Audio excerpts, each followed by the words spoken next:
Hello everyone and welcome to a video on how to study. Currently I am studying the CompTIA Network Plus, so that is where I'm at. I've studied the A Plus Core 1 and 2 and I still have to do Security Plus.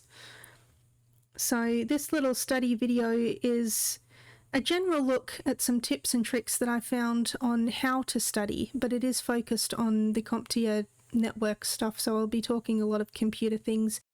But I think there's something for everybody in here, and it's certainly been very interesting to research, so hopefully you'll find some interesting tips. How to study. The first place to start really is, how do you study? Why do you study?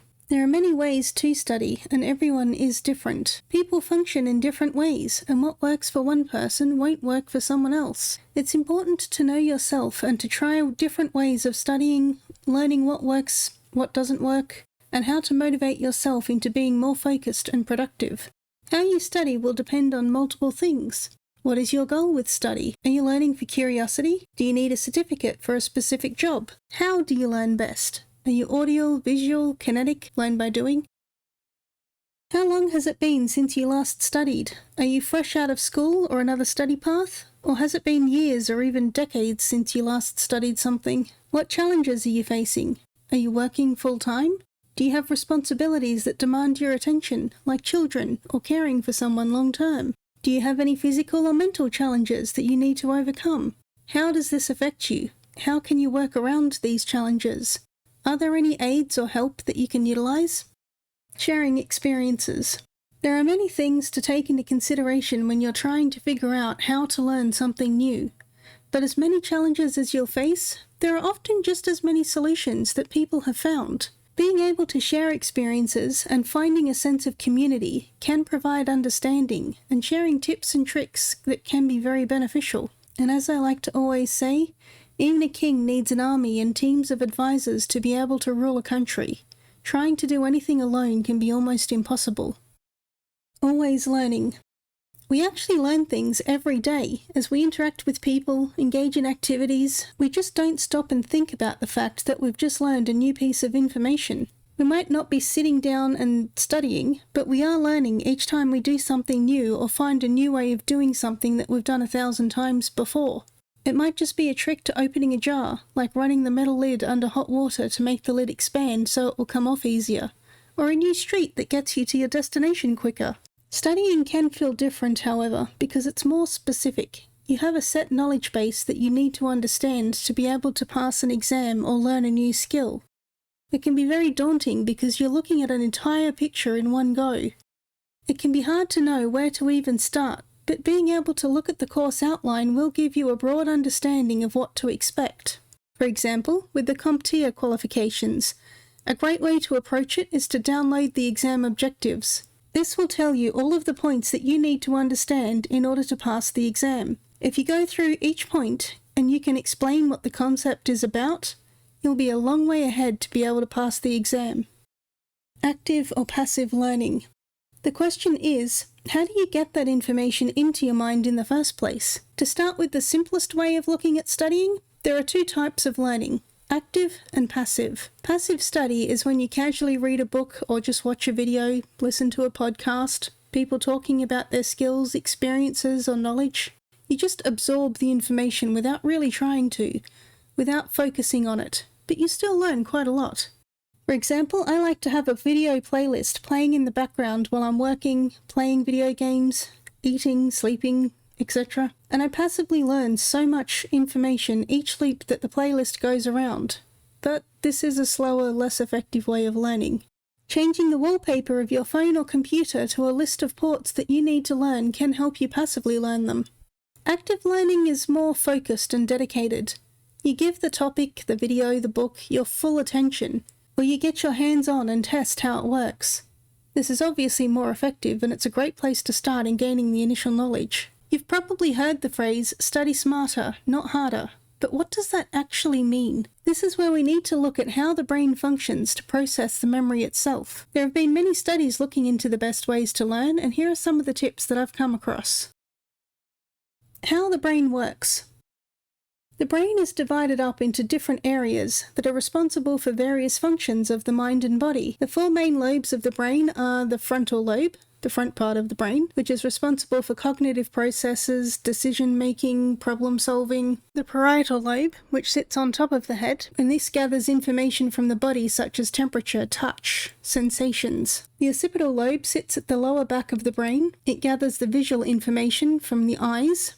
And then you have the temporal lobe on the side of the brain. It deals with audio information, but also houses the hippocampus that deals with memory, and the amygdala, which deals with emotions. Where memory is concerned, it all starts with the section of the brain called the hippocampus. It's a seahorse-shaped section of the brain, located in the center of the brain.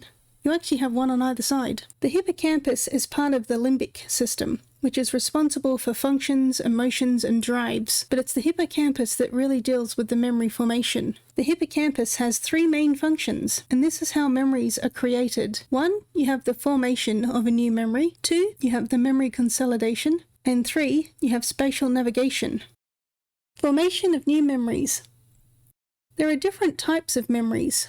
We have muscle memory, such as habits, physical skills, riding a bike, signing your signature. Then there are the skills that require some cognitive effort, such as remembering names, dates, trivia. The hippocampus will deal with the cognitive memories of events, emotions, and knowledge. These are also known as explicit or declarative memories. And there are 2 types. Episodic, which is events, situations, feelings. And then there's semantic, which is general knowledge, facts, dates. Every memory starts by taking in information, verbal, visual, emotional information. The hippocampus takes all of this sensory information and it will encode it into one memory. When you retrieve those memories, the hippocampus will link back to those experiences to form the memory to recall. This process is short-term memory. Put it in computer terms, it's like a cache or RAM, where you store the information for a quick recall, but it can be easily forgotten to make room for the next task. Memory consolidation. Memory consolidation is the process of taking that short-term memory and transferring it into the long-term memory. The more you access a memory, the more neurological pathways will activate, making the memory stronger. Thus, the memory becomes stabilized and more resilient. Long-term memory simply means it has more connections than short-term memory. More neuron transmitters means more receptors, leading to efficient communication and memory retrieval. The physical change that takes place from the brain each time you learn something new, and those neuron pathways are built and strengthened, this is known in psych as long-term potentiation, or LTP. The hippocampus becomes less involved as these pathways are built and established. A neural network becomes more active in the neocortex, or the outer part of the brain. Again, to bring it back into computer terms, this would be like storing the information into the hard disk for permanent storage.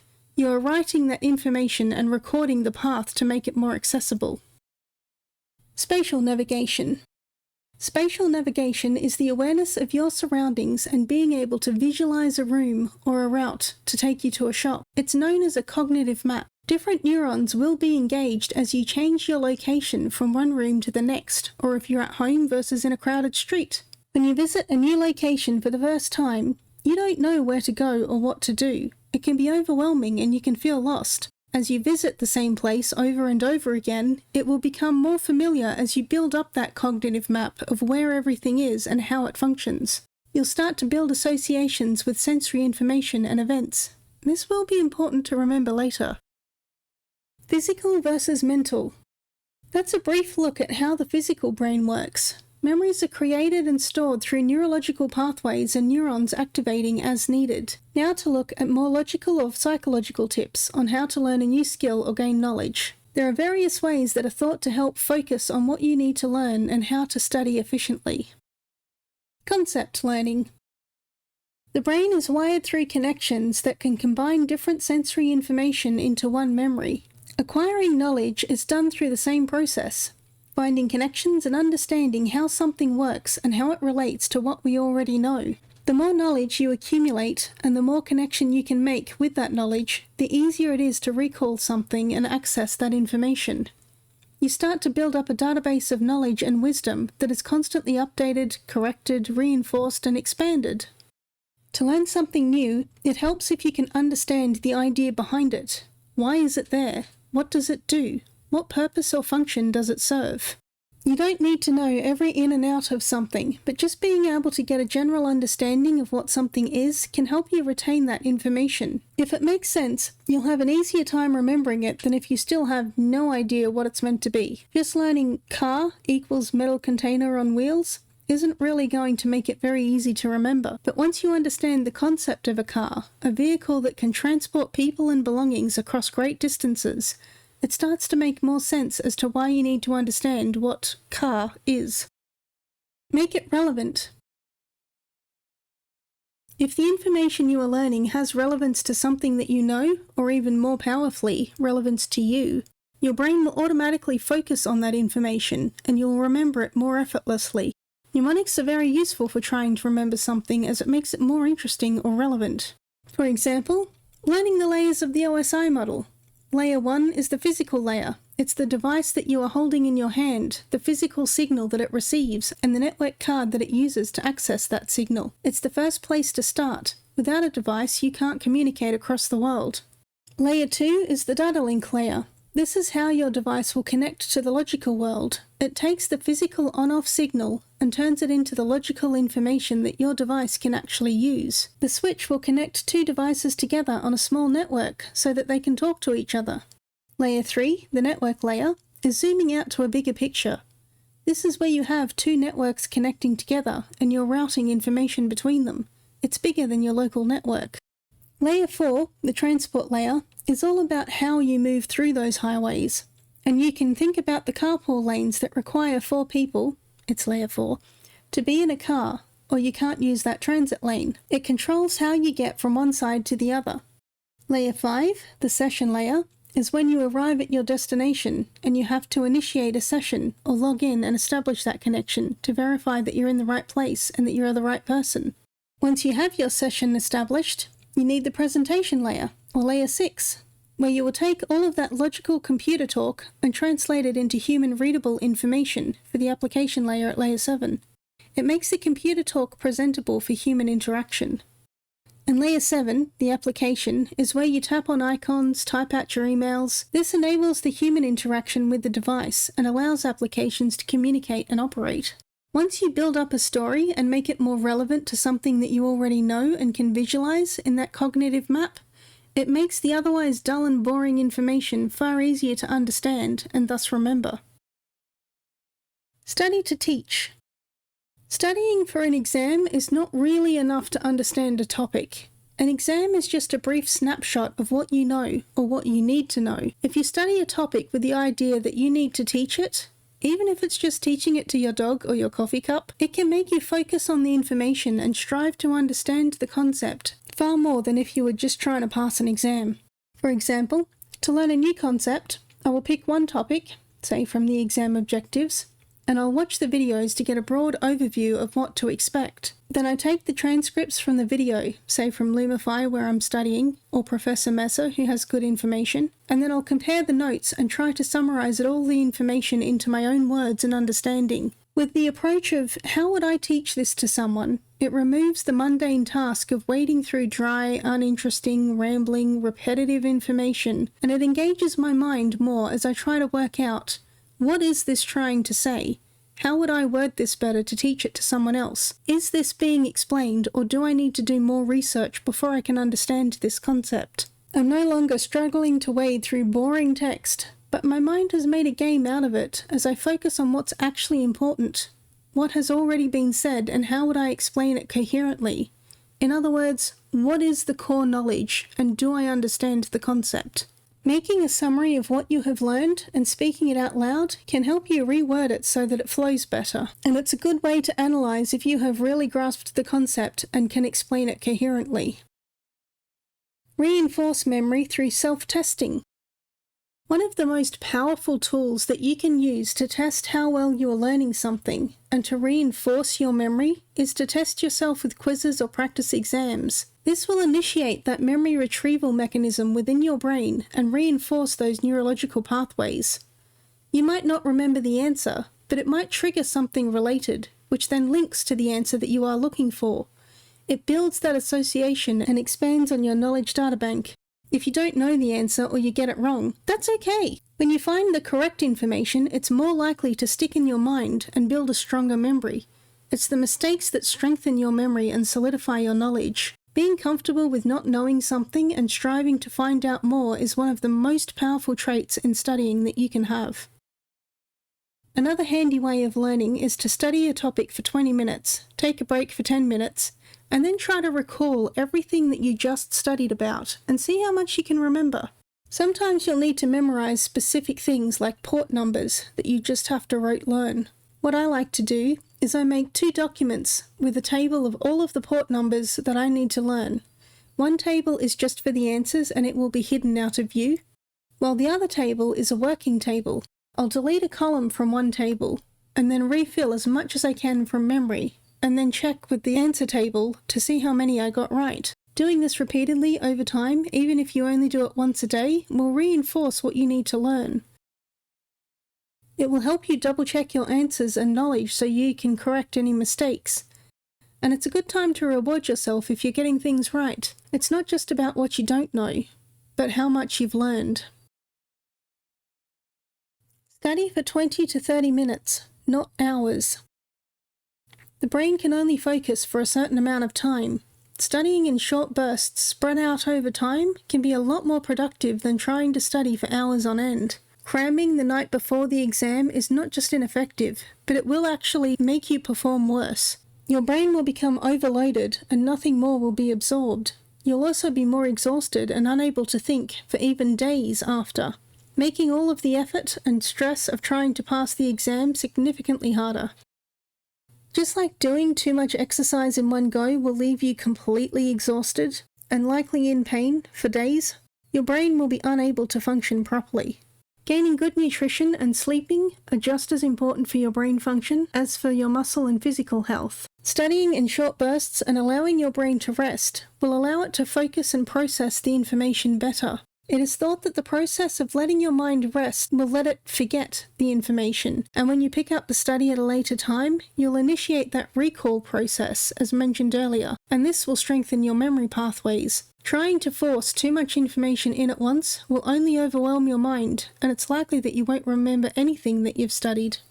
This is also a great tip for those who have children, have a busy work life, struggle to concentrate, or just don't have much time. Being able to study for 5 minutes in your lunch break can actually be more productive than studying for 5 hours straight. Learning about one topic, reading one paragraph, or looking at just one concept in a brief moment when the kids are put to bed or you step out of the shower and lay down for a second to dry off. Listening to a video or some audio notes as you drive to work. These little snippets of time can really add up throughout the day. Vary the input. Being able to see something and visualize a concept is a very powerful way of getting an understanding of something. Being able to hear something explained, or even speaking it out loud to yourself, will stimulate your mind as your brain will learn both visually and audibly. Utilizing both visual and auditory stimulation will double your brain's ability to comprehend a new concept that you are trying to learn. Just looking at words on a page can be boring, and you might find yourself losing concentration and you stop taking it in. You could read the same paragraph 5 times and still have no idea what it said. A suggestion is to draw a little doodle, even just a stick figure, to give more visual explanation of what the information is telling you. Reading it out loud is another way of tricking your brain into focusing on what the words say, as you're getting both visual and audible information. While childlike stick figures scribbled onto your notes, or talking to yourself in an empty room may feel silly, it will give your brain more stimulation and it will help you remember and understand the concepts. For example, learning FTP Port 2021 might seem dull because you have no context for what those letters and numbers mean. But if you draw a little picture of a piece of paper with the number 20 and an arrow pointed to another page with the number 21 and the words File Transfer Protocol, it might help you visualize what the protocol is, what it does, and what ports it uses. It's a simple drawing, but it's enough to visualize what is happening, and it will be easier to remember than just trying to remember FTP 2021. Also, when you're learning the ports and protocols, such as using the memory tables that I mentioned earlier, stating the abbreviation, the name, and the port number of each protocol together can help solidify that association, FTP File Transfer Protocol 2021. Getting hands-on experience such as working on a help desk or running labs and simulations will also greatly help you see how the theory works in practice, and it will reinforce your learning and understanding. Being able to do is even more powerful than just observing, and seeing something in action will add a lot more context to the concept you are trying to learn. Textbook knowledge will only take you so far, but experience can't be learned, it needs to be practiced. Variety studying. A good tip for studying, especially if you are studying for longer than a few minutes, is to mix up which subjects you are trying to learn. Moving on to another topic will keep your mind engaged and interested, and it is thought that it will force your brain to forget and then retrieve that information again later, which will strengthen your memory access. You might even find ways that the different topics are related. For example, you might be studying the concept of the OSI models, but then move on to routing protocols. It will move your mind from a conceptual model and let you focus on something that you can actually analyze by looking at how the protocol operates, how many hops it will allow. You'll find out that they're related to Layer 3 routing, how two networks are linked together, and you need to get from one to the next. As you draw connections between one concept and you see how it overlaps with another concept, you will build that knowledge base and remember it easier. When you are trying to learn the OSI models, you can't really go into all of the individual protocols at each level. While you're learning the specific protocols of routing, you can't really get distracted by how the OSI layers work. But as your brain will start to fill it all in and piece together that knowledge, you will have a far deeper understanding of both the OSI models and the routing protocols and how they connect. Studying one topic in the same format can overload or bore your brain. Mixing it up with subjects you are studying will keep the information fresh and your brain engaged. Switching from watching a video to doing a practice exam and then going to rewriting a transcript or taking notes can help keep your brain engaged and prevent boredom. It's more interesting to find something new and different than be stuck in the same topic doing the same boring thing over and over again. Break it down. It can be very easy for your brain to see the mountain it has to climb and immediately become overwhelmed, or even feel helpless by the amount of work that needs to be done. The sheer volume of information that you have to get your head around can feel impossible. If you're feeling daunted by a task, break it down into smaller chunks and make it more manageable. To climb a mountain, you don't just walk out your front door and start hiking up the steepest cliff. You take your time to buy equipment and supplies. You plan the path that you want to take. You'll get food, evaluate risks, tell people where you plan on being and how long it will take. It's similar with study. Being prepared and knowing what you need to do can make a world of difference. Clearing up your desk, preparing your workspace to have supplies that you might need available beforehand, making sure the environment is quiet or similar to where you need to be working or taking an exam. Being well rested and having good food, staying hydrated can all help. When it comes to study itself, it's easier to break it down into smaller sections or modules. If you need to read a whole chapter, start by just reading one page or even just one paragraph. As humans, we like working in a rhythm, and once momentum starts to build, you are more inclined to keep going. When you get through that section of the book, your brain will more likely say, "Let's do one more." It's easier to tackle smaller tasks and see some accomplishment. It's also very important to keep track of how much you have actually achieved along the way. Self-recognition.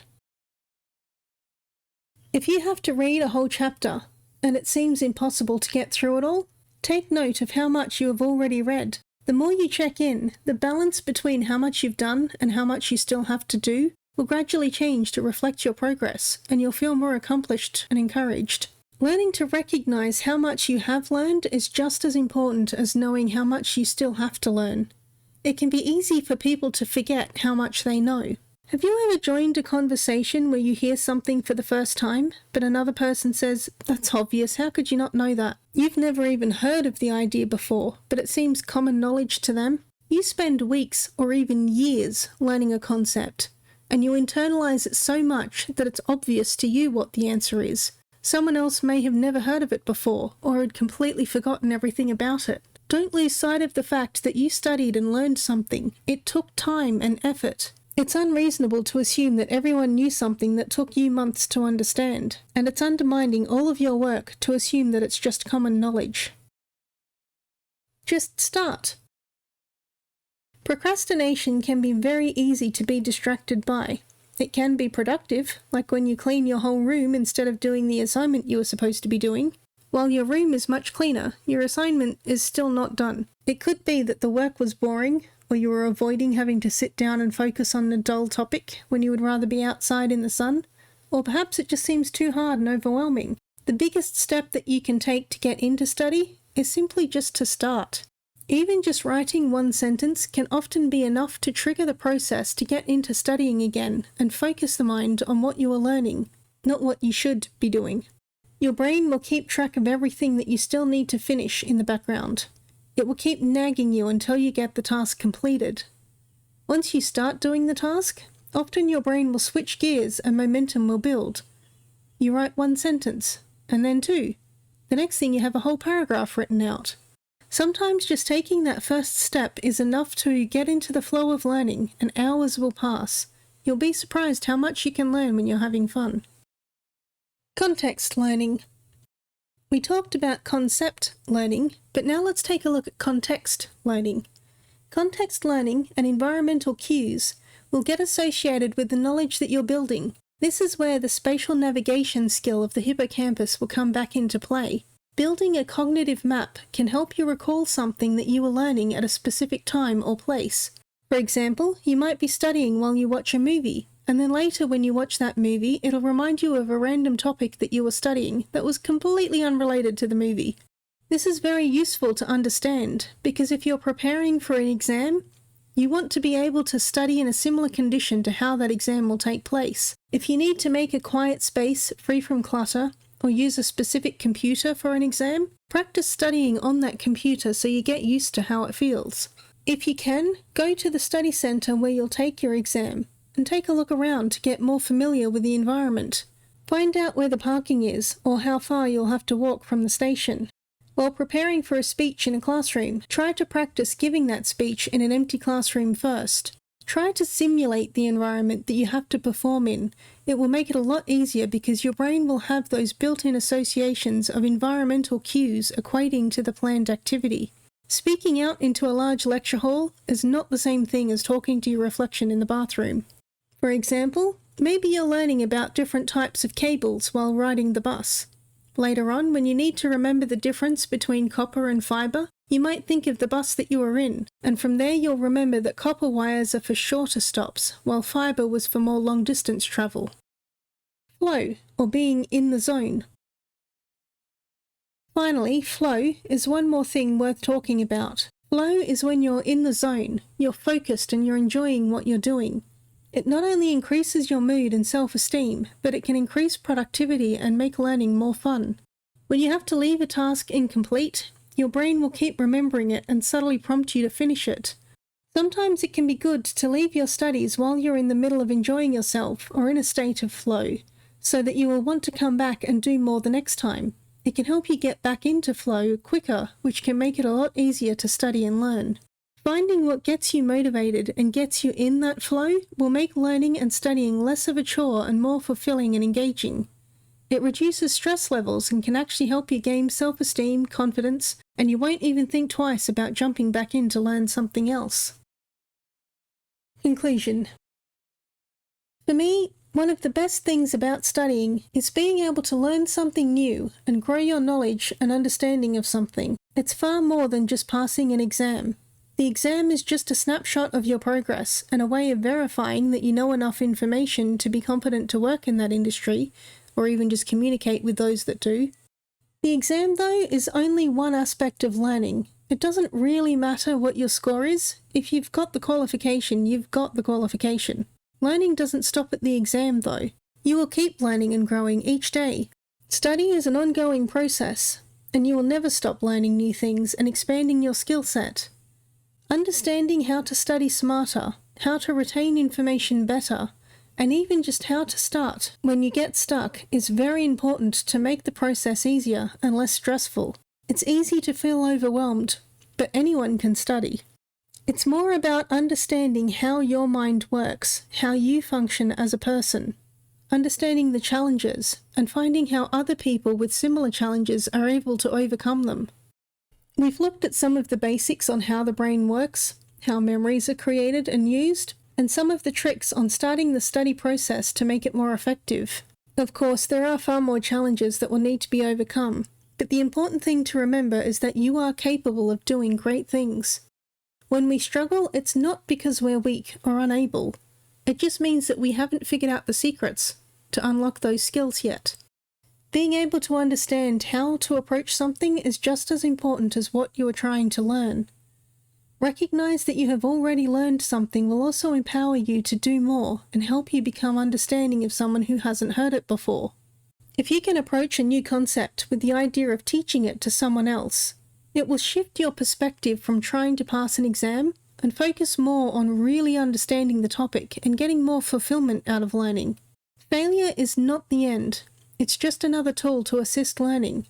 If you fail your exam, you've gained some insight into what to expect for the next time, and hopefully you'll have some feedback on what you need to keep working on. If you don't know what you don't know, you can't learn and grow, and nothing will ever change.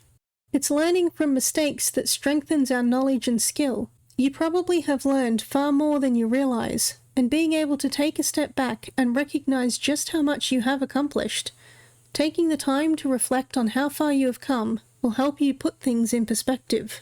Managing expectations is half the battle. The more you learn, the more you grow as a person. Being able to understand a whole concept, sharing that knowledge, and being able to share your interests and passion with other like-minded individuals will enrich your life a lot more than just passing one exam will. Don't get me wrong, exams are good to pass, and having a certification feels great, but knowing that you put the hard work in, and being able to show that you've gained information is even more rewarding. Even if you never use that knowledge again, the fact that you put the work in and you learned something is impressive. The process of learning is something that you can apply to whatever you choose to do next, because we learn new things every day, and there's always more to be learned. Everyone has different goals, different methods, different challenges when they study. What are some of your challenges you faced? What did you do to overcome them? And if you could share some advice with someone who is just starting out, what would you tell them?